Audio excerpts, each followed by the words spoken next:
বিসমিল্লাহির রহমানির রহিম। আমরা আজ নতুন এক আইন পড়ব। আইনের নাম নারী ও শিশু নির্যাতন দমন আইন 2000 সালে আইনটা পাস হয়েছিল, নারী ও শিশু নির্যাতন দমন আইন। এই আইনগুলো মাঝে মাঝে সংশোধনী আসছে এবং সর্বশেষ 2024-এর সংশোধনী আমাদের কাছে আসছে। আমরা এই সংশোধনের ধারাবাহিকভাবে পড়ব। তাই এখন আমি এই নারী ও শিশু নির্যাতন দমন আইনের বিশেষ কিছু কথা বলবো। নারী ও শিশু নির্যাতন দমন আইনের 3 ধারাটা গল্প করে দেয় আপনাদের। 3 ধারায় বলছে, নারী ও শিশু নির্যাতন দমন আইন যদি কোনো অপরাধ সংগঠন হয়, সেই অপরাধের বিচার অন্য কোনো আইনে করার সুযোগ নাই, সেটাই এই নারী ও শিশু নির্যাতন দমন আইনেই করতে হবে। এবং এই আইন সম্পর্কে জানেন, নারী ও শিশু নির্যাতন আইন এটা হলো একটা বিশেষ আইন, যা আমরা দণ্ডবিধি আইনের 41 ধারায় পড়ছিলাম। 40 হচ্ছে কি বিশেষ আইন এবং স্থানীয় আইন, এইটা আমরা হলো বিশেষ আইন বলা হয়। এই বিশেষ আইন সম্পর্কে এখন আলোচনা করব। নারী ও শিশু নির্যাতন দমন আইন 2008 নং আইন। এই 8 নং আইনের প্রথমে আছে শিরোনাম। 1 ধারা হচ্ছে শিরোনাম, এই আইন নারী এবং শিশু নির্যাতন দমন আইন নামেই অভিহিত বা পরিচালিত হবে। এই আইন নারী এবং শিশু নির্যাতন দমন আইন অনুসারেই অভিহিত হবে বা পরিচালিত হবে 2000 সাল থেকে। এবং 2 ধারা হচ্ছে সংজ্ঞা। 2 ধারা আমি সংজ্ঞাগুলো বলবো ব্যাখ্যামূলক, আপনারা শুনবেন। এই ব্যাখ্যাগুলো খালি মনে রাখবেন, মুখস্থ করতে যাবেন না, পড়তে যাবেন না। তাহলে দেন কত সহজ। আর আমি যার কাছে পড়ছিলাম তারা কিন্তু বারবার বলতো মনে রাখবেন, 85 যায় বলা যায় না, জীবনে 85 না বলে দিলাম। এরকম গ্যারান্টি কনে পাবে? আন্দাজে আপনার কাছে টাকা নেওয়ার জন্য অত সলসাতের কথা করার সময় আসবে না, ভাষার সুযোগ কম। আর আপনার পড়া থাকলে বিভিন্ন অ্যাঙ্গেলে এই কথাগুলোর উত্তর দিতে পারবেন। আমি পড়া শুরু করি, এবার খেয়াল করেন। প্রথমে আসছে অপরাধ। অপরাধের সংজ্ঞা। অপরাধ অর্থ এই শাস্তিযোগ্য কোনো অপরাধ। এই অপরাধের সংজ্ঞা আমরা ফৌজদারি কার্যবিধি আইন কত ধারায় পড়ছেন কেউ বলতে পারেন? ফৌজদারি কার্যবিধি আইনের 4-এর দৈন্তন্য মধ্যন্য বলেন। মধ্যন্নত অপরাধ। ফৌজদারি কার্যবিধি আছে মধ্যন্নত অপরাধ। দণ্ডবিধি আইনে 1860 সালের 40 আছে অপরাধ। অপরাধ হলো কিরকম? আইনি যে কাজ করতে বলা হয়েছে সেই কাজ না করা, আইনি যে কাজ নিষেধ করতে সেই কাজ করাকেই অপরাধ বলে। তাহলে এখন যদি অপরাধের সংজ্ঞা আসে, আপনি নারী ও শিশুতে আসলেন, কেন আপনাকে ফৌজদারিতে পড়েন নাই, দণ্ডবিধিতে আপনি পড়েন নাই? সেখান থেকে লাগবেন, পারলে না এই মাইনে রাখ দেবেন, না পারলে নাই। আমি আপনাদের বোঝাতে যদি সক্ষম হই তাহলে বলবেন। তাহলে অপরাধ 2 ধারা 2 কতে বলছে অপরাধ, এইটা কিন্তু এভাবে মুখস্থ করবেন না। ওই 40 আর 4-এর মধ্যে না পড়ছেন না, ওদের যদি আপনি উত্তর করতে পারেন 5-এর মধ্যে 4.5, 4-এর নিচে আসার সুযোগ নেই। আর মেজর এই মাইনার একটা যদি লেখেন তাহলে 2, 3 পাতেও পারেন, নাও পারেন, কারণ মূলই তো আপনি ছোটো ফেলাইছেন। তাই মূলে থাকবেন। মূল হচ্ছে কি আইন? দণ্ডবিধি আইন, ফৌজদারি আইন এবং সাক্ষ্য আইন। তাহলে অপরাধের সংজ্ঞা 4-1 মধ্যন্য এবং আরেকটা কি আর আছে দণ্ডবিধি আইনের 40 ধারা অপরাধ সম্পর্কে আমরা আলোচনা করছিলাম। এবার আসেন অপহরণ। 2 নম্বর হচ্ছে অপহরণ। এই অপহরণ সম্পর্কে আমরা দণ্ডবিধি আইনে আলোচনা করছি। অপহরণ কাকে বলে? অপহরণের দণ্ডবিধি আইন 362 ধারায় অপহরণ। এই অপহরণ কাকে বলছে? ওই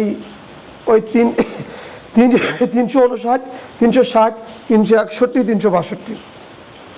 মনুষ্যহরণ, বাংলাদেশে তো মনুষ্যহরণ, আইনে অভিযোগিত মনুষ্যহরণ, অপহরণ, এই সবগুলো মিলে এখানে এসে বলছে কি অপহরণ। অপহরণটা কি? কোনো ব্যক্তি, মানুষ, এখানে শিশু, নাবালক সব কিছু মিলেই যদি এক স্থান থেকে অন্য স্থানে আপনি নিয়ে যান, প্রলুব্ধ করে ফুসলাইয়া নিয়ে যান বা ভুল বুঝাইয়া নিয়ে যান, তার সে 0 থেকে হিরো পর্যন্ত যত বড় বয়স হোক, এখানে এরকম কিছু বলছে। অপহরণ একটা সীমিত সংজ্ঞা আছে। আর আমরা দণ্ডবিধি আইনি ব্যাপক পড়া পড়ছিলাম, সেটা কত? 359, 360, 361, 362 ধারা। অপহরণ, মনুষ্যহরণ, আইনানুগ অভিযোগ মনুষ্যহরণ, বাংলাদেশের মনুষ্যহরণ। কথাটা মনে পড়ে না? তাহলে দেখেন, মেজর এক যখন পড়ে ফেলাইছেন, মাইনার একটা আপনার কাছে পানি। মাইনার এক নিয়ে চিন্তা করবেন না, মাইনার এক 5টা পড়বে। এবার এরপরে আসেন আটক। এরপরে 2-এর গতে আসছে আটক, গরুর গতে আসছে আটক। এই আটক সম্পর্কে দণ্ডবিধি আইন কোথায় পড়ছিলেন মনে আছে কেউ? বলতে পারেন আটক কত ধারায় পড়ছিলাম? আটকের সংজ্ঞা পড়ছিলাম, আটক বা অবরোধ।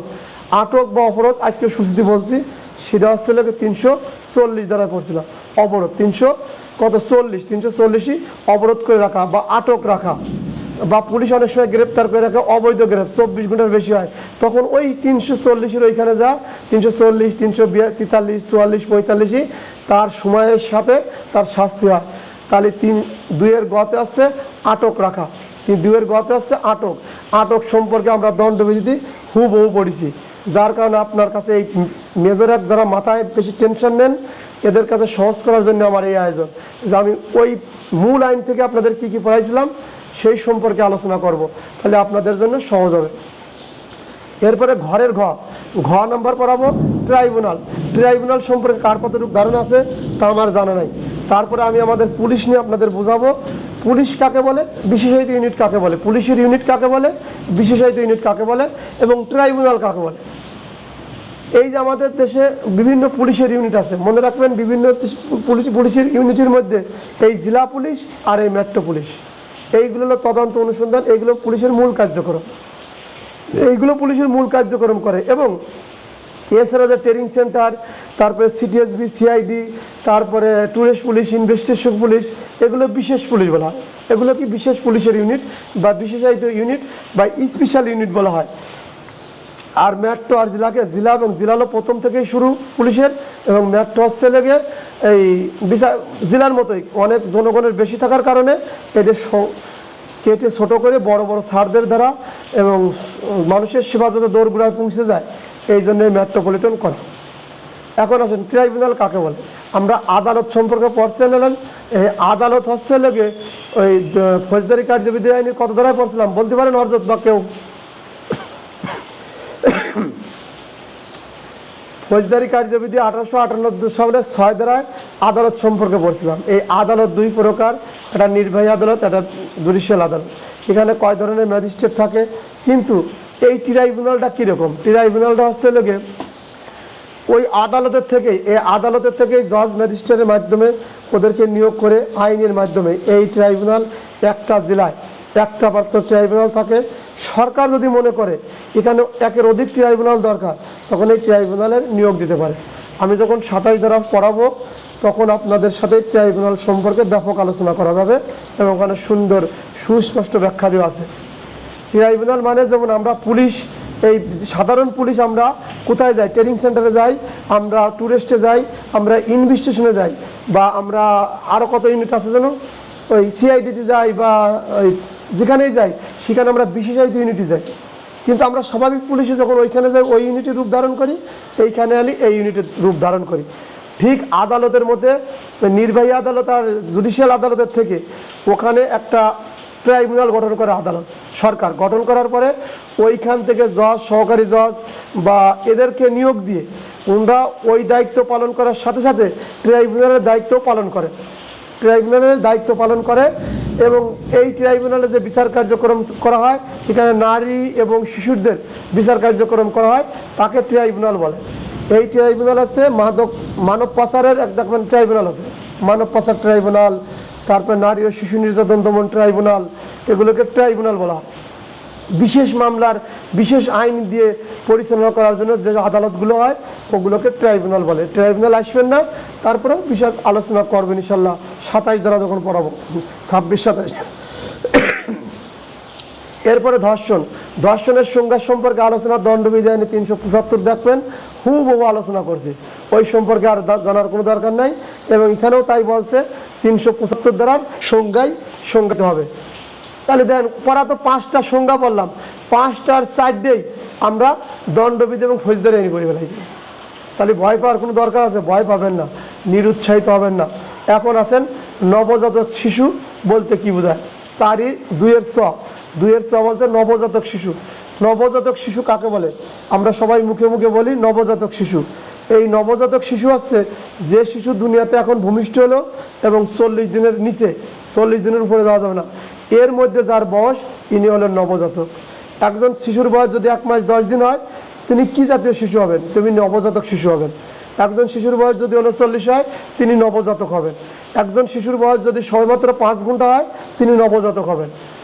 তাহলে 0 থেকে শুরু, ওর জীবন শুরু থেকে 40 দিন পর্যন্ত ইনি নবজাতক থাকবে। 40 দিন, অনূর্ধ্ব 40, 40-এর বেশি হলে কিন্তু হবে না। তাহলে নবজাতক শিশুটা একটু বুঝবেন 40 দিন, এটা খুব খেয়াল, 40 দিনের অনূর্ধ্ব 40 দিন, এইটা খুব খেয়াল। নবজাতক শিশুর বয়স অনূর্ধ্ব 40 দিন, এর 40 দিনের বেশি হলে তিনি কি নবজাতক আর থাকবেন না। 40-এর নিচেই যখন আসবেন তখন তাহলে নবজাতক শিশু বলেই গণ্য হবে। এখন আসেন 6 নাম্বার, নারী অর্থ কাকে বলে। এই নারী অর্থ কি? নারী কারা? নারী বলতে যে কোনো বয়সের নারী বা নারীকেই বোঝায়। এই যে দুনিয়াতে আজকে একটা নারী এখন জন্ম হবে আমাদের এই ক্লাসের রানিং সময় এবং মৃত্যুর আগ পর্যন্ত, যার বয়স 100-150 বছর, সেই নারীও নারী। তাহলে এখন যে শিশুর জন্ম হলো এই নবজাতক, যাইটি আগে বললাম, এখন 0 থেকে শুরু করে যদি নারীর বয়স 100, 150, 200 হয়ে যায়, তিনি নারী হিসাবেই গণ্য হবেন। নারী অর্থ যে কোনো বয়সের নারীকেই বোঝায়। তাহলে নারী অর্থ যে কোনো বয়সের নারীকেই বোঝায়। এখন আসেন বর্গের জাতে মুক্তিপণ। মুক্তিপণ অর্থ কি বোঝায়? মুক্তি পাওয়া মানে,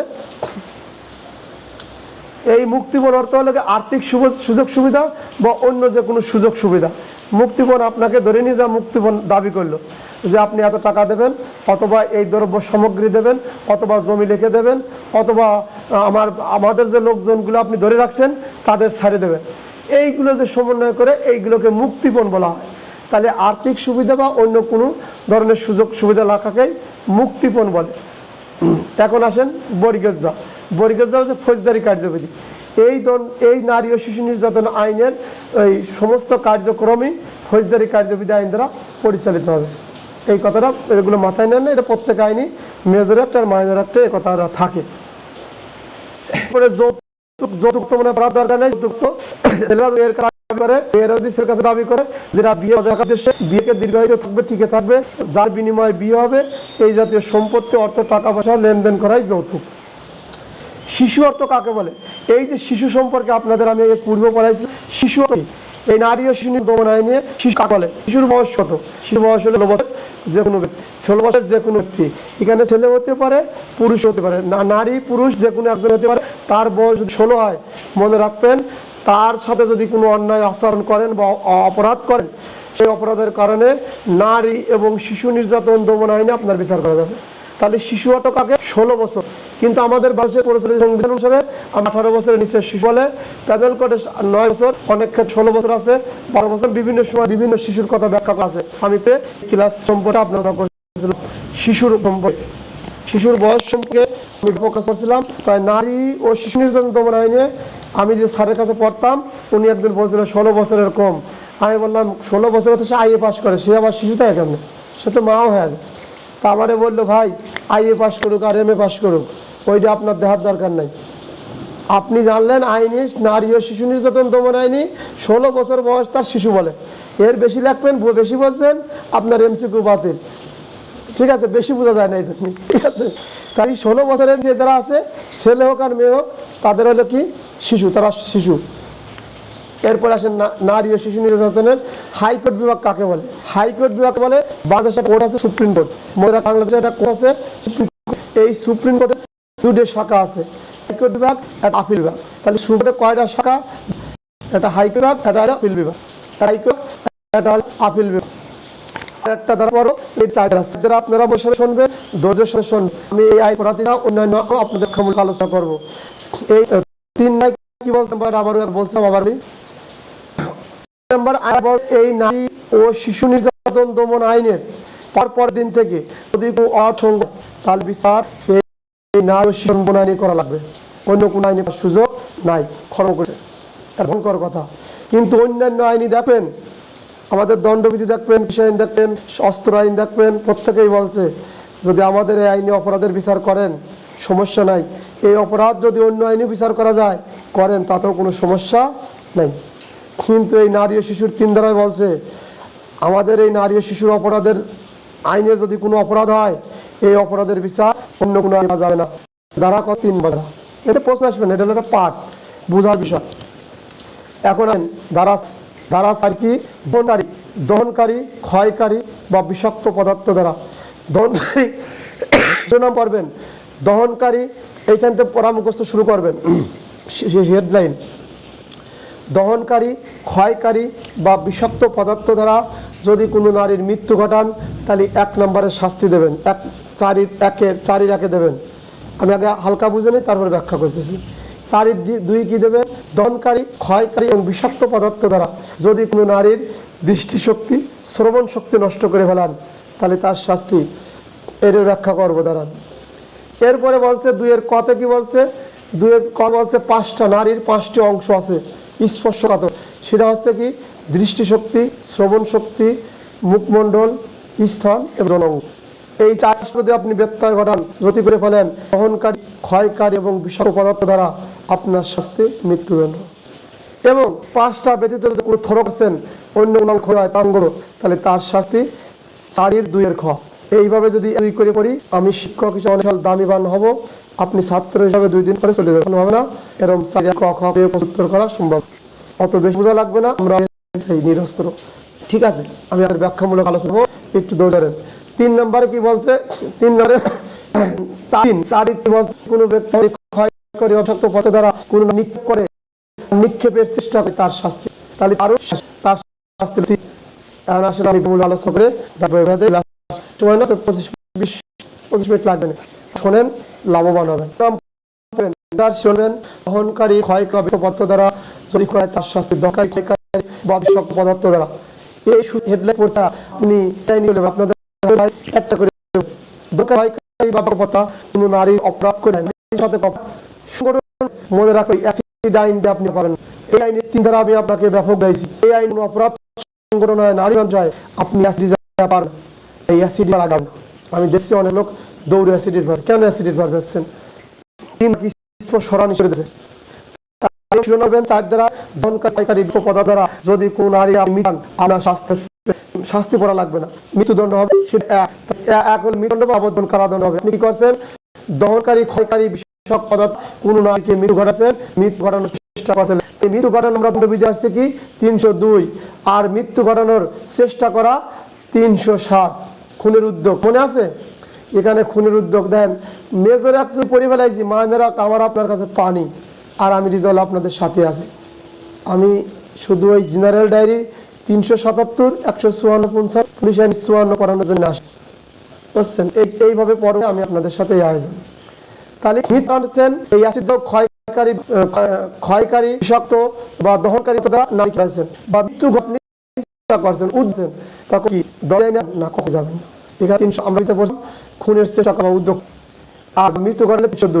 কিন্তু ওই দ্বারা এই পাওয়া যাবে, এখানে 4 দ্বারা ব্যবহার করবেন। 4 ব্যবহার ওই লোক বলি আপনাদের বেরেন বা আমাদের বেরেন পূর্বের কথা ফেরত, স্মৃতিটা ফেরত নিয়ে আসা যায়। তাহলে 4 একে পড়বেন, দহনকারী, ক্ষয়কারী, বিষাক্ত পদার্থ দ্বারা যে মৃত্যু ঘটে বা মৃত্যুর চেষ্টা করেন, তার শাস্তি 1। এই লাইনটা লিখে পড়বেন। একে বলছে দহনকারী, ক্ষয়কারী, বিষাক্ত পদার্থ দ্বারা যদি কোনো নারীর মৃত্যু হয় বা আপনি উদ্যোগ গ্রহণ করছেন বা আমি উদ্যোগ গ্রহণ করছিলাম, তার শাস্তি 4 শেষ। গেলে আপনারা করে ফেলার হবেন না। এবার 2 কি বলছে? 2 কি বলছে? এই দহনকারী, ক্ষয়কারী, এই বিষাক্ত পদার্থ দ্বারা যদি কোনো নারীর শ্রবণ শক্তি বা দৃষ্টিশক্তি বা শ্রবণ শক্তি, এখন খেয়াল করেন, এই দৃষ্টিশক্তি এবং শ্রবণ শক্তি আমরা পড়ছিলাম দণ্ডবিধি আইন 326-এর ক, 326-এর ক মনে পড়ে? ঠিক এখানে বলছে যদি দৃষ্টিশক্তি বা শ্রবণ শক্তি নষ্ট করে ফেলান, তাহলে আপনার এই দহনকারী, ক্ষয়কারী পদার্থ দ্বারা আপনার শাস্তি হবে। এছাড়া এখানে বলছে 5টি অংশের কথা বলছে। একটা মানব দেহে, একটা নারীর শরীরে 5টা অংশ আছে। এই 5টা অংশের যদি আপনি দহনকারী, ক্ষয়কারী এবং বিষাক্ত পদার্থ দ্বারা তাকে শেষ করে দেন, ধ্বংস করেন, তাহলে আপনার শাস্তি 2 দ্বারা। এটা কিরকম? দৃষ্টিশক্তি মনে রাখবে, চোখে হাতে বলেন দৃষ্টিশক্তি, কানে হচ্ছে শ্রবণ শক্তি এবং মুখমণ্ডল, এবং হচ্ছে মুখমণ্ডল একটা নারীর মুখেই সৌন্দর্য, এবং যৌন অঙ্গ সবারই নারী পুরুষ যদিও থাকে, যৌন অঙ্গ যদি বিকৃত করেন, এবং স্তন নারীর থাকে স্তন, ওই যদি কানে আঘাত করে বসেন কি দ্বারা? দহনকারী, ক্ষয়কারী এবং বিষাক্ত পদার্থ দ্বারা, তাহলে আপনার আমার শাস্তি 4-2 দ্বারা। 4-2 দ্বারা আমরা যদি কি করি? দহনকারী, ক্ষয়কারী এবং বিষাক্ত পদার্থ দ্বারা নারীর দৃষ্টিশক্তি, শ্রবণ শক্তি, মুখমণ্ডল, স্তন এবং যৌন অংশের ক্ষতি করি, তাহলে হলে 4-2। এইটুক পড়বেন, এইটুকুই মনে রাখবেন। এই সব করে বলতেছি, এমনি রিডিং পড়বেন। ওই ক খ আপনি আপনারা খুঁজে নিজে পায়ে না যে আবার বোঝার চেষ্টা করবেন। অনেকে দেখবেন ক খ পরে পরীক্ষার কেন্দ্রে হারা ফেলা দেয়, কোনটা কি লাগবে বুঝে পড়বে না। এরপরে 3 দ্বারা আসেন, 4.3 কি বলছে? দহনকারী ক্ষয়কারী বিষাক্ত পদার্থ আপনি নিক্ষেপ করছেন, এই হজরত বা আমি রিজাউল নিক্ষেপ করছি কোনো নারীর শরীরে, এটা লাগতেও পারে নাও লাগতে পারে। যদি লাগে, লাগার পরে শরীরের ওই 5 অংশ ব্যতীত যদি অন্য কোনো অংশ লাগে, শরীরের ক্ষতি করে, তাহলে তার শাস্তি হলো 3 দ্বারা। আমরা কি করছি? নিক্ষেপ করছি, হ্যাঁ, বা নিক্ষেপের চেষ্টা করছেন। আপনি নিক্ষেপ করছেন বা নিক্ষেপের চেষ্টা করছেন, এই নিক্ষেপ করা এবং নিক্ষেপের চেষ্টার কারণে এই নারীর শরীরে লাগে নাই, ওই নারীর শরীরে ওই দহনকারী ক্ষয়কারী বিষাক্ত পদার্থ স্পর্শ করে নাই। এখন খেয়াল করেন, আমরা দণ্ডবিধি আইন 96 থেকে 106 পড়ছিলাম, রাইট অফ প্রাইভেট ডিফেন্স, আত্মরক্ষার ব্যক্তি অধিকার। আপনারা সবাই জানেন আত্মরক্ষার ব্যক্তি অধিকার প্রয়োগ কখন করা হয়?